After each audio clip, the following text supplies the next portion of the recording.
ये कहानी है 1938 की, कैरली नाम के एक आदमी की, हंगेरियन आर्मी में, और वो उस कंट्री का बेस्ट पिस्टल शूटर था।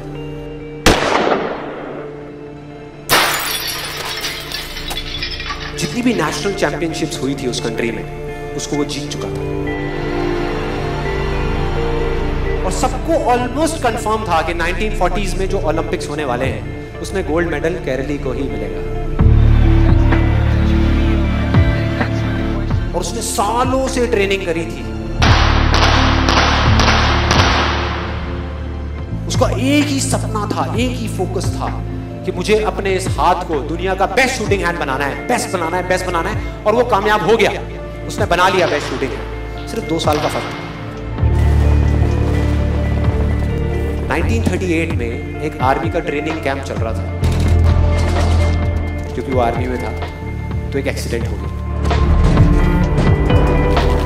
उसके उसी हाथ में जिससे उसने गोल्ड मेडल जीतना था, उसमें एक हैंड ग्रेनेड फट गया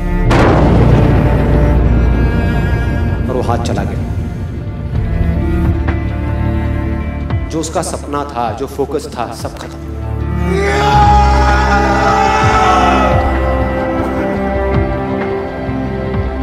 उसके पास 2 रास्ते थे। एक तो ये कि वो बाकी की पूरी जिंदगी रोता रहे और कहीं जा करके छुप जाए, या अपना जो गोल था जिस पे उसने फोकस किया हुआ था उसको पकड़ करके रखे। तो उसने फोकस किया उस पे नहीं जो चला गया था, जो उसके पास नहीं था। उसने फोकस किया उस पे जो उसके पास था।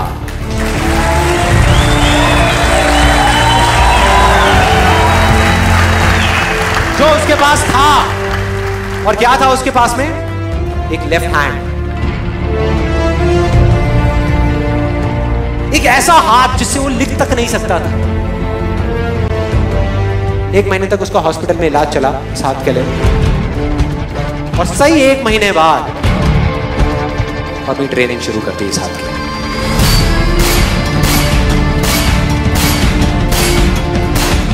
ट्रेनिंग के 1 साल बाद, मतलब कि 1939 में वो वापस आया। नेशनल चैंपियनशिप्स हो रही थी वहीं पे हंगरी में, और बाकी भी बहुत सारे पिस्टल शूटर्स थे वहां पे। उन्होंने जा करके उसको कंग्रेचुलेट किया। कहा कि यार देखो, ये होता है जज्बा, ये होती है स्पोर्ट्समैन स्पिरिट, कि इतना सब कुछ होने के बाद भी तुम यहां पर आए हो हमको देखने के लिए और हमारा हौसला बढ़ाने के लिए। किसी को नहीं पता था कि वो 1 साल से अपनी ट्रेनिंग कर रहा था लेफ्ट हैंड की। और उसने जवाब दिया, मैं यहां पर तुम्हारा हौसला बढ़ाने नहीं आया, तुम्हारे साथ कॉम्पीट करने आया हूं, तुमसे लड़ने आया हूं, तैयार हो जाओ। और कंपटीशन हुआ।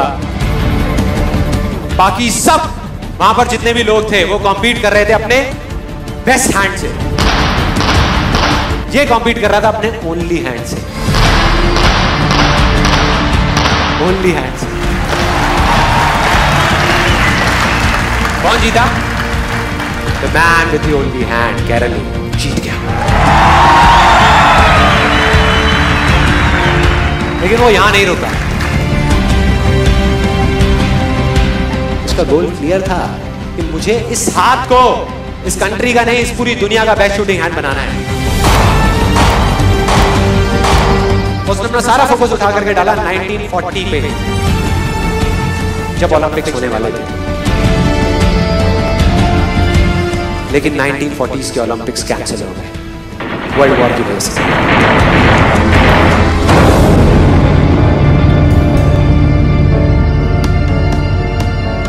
प्लेयर्स आते हैं निकल करके, उनसे कॉम्पीट करना मुश्किल होता चला जाता है।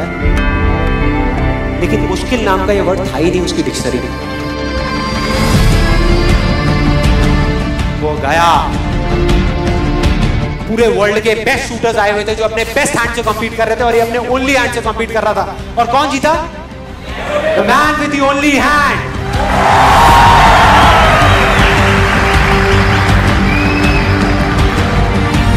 लेकिन वो तब भी नहीं रुका। 1952 ओलंपिक्स, दोबारा कॉम्पीट किया उसने और इस बार गोल्ड मेडल कौन जीता? कैरल ली।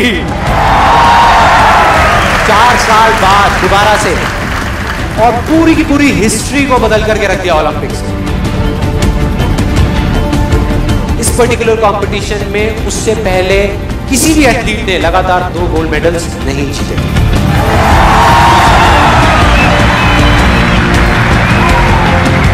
अब किसी भी लूजर के पास चले जाओ, उसके पास लिस्ट होगी बहानों की कि मैं इस वजह से फेल हुआ अपनी लाइफ में, इस वजह से मैं कुछ नहीं कर पाया। बहुत लंबी लिस्ट है। और दूसरी तरफ विनर के पास चले जाओ, उसके पास में 1000 वजह होगी वो ना करने की जो वो करना चाहता है, सिर्फ एक वजह होगी वो करने की जो वो करना चाहता है, और वो कर जाएगा।